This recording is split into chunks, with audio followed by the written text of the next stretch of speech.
Hello, I'm Joe Cox. And I am James Cox. Together, we run Seemingly Pointless, a media studio.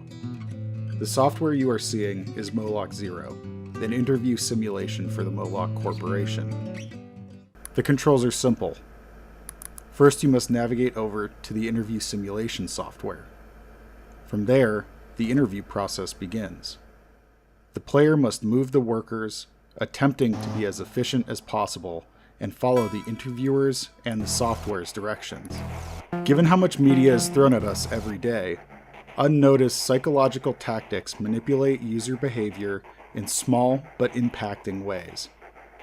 Simple things, such as correlating colors to actions, can influence user behavior and even change our beliefs. When confronted with timers, websites and apps can force us to act quickly and make bad decisions, such as purchasing unneeded items before stocks run out, or failing to do proper research when faced with an overwhelming amount of information and distractions.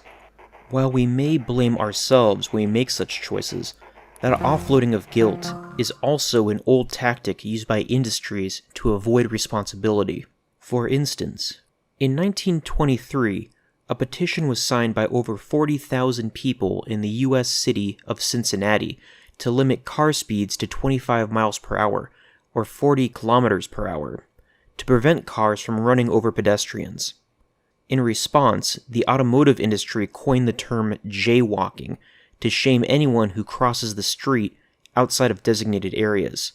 This shifted the responsibility away from reckless drivers and the car industry to pedestrians. The goal of such tactics is to force society to approach the product differently, not always for the benefit of humanity either. That same tactic can be applied to a whole lot more: workplace safety, business hours, and predatory company practices. Without protections, we may assume the turmoil we experience is normal.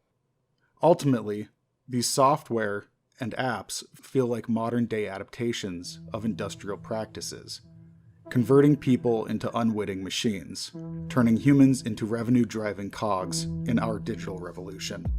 Usable, expendable, and replaceable, as long as the company and product continue to thrive.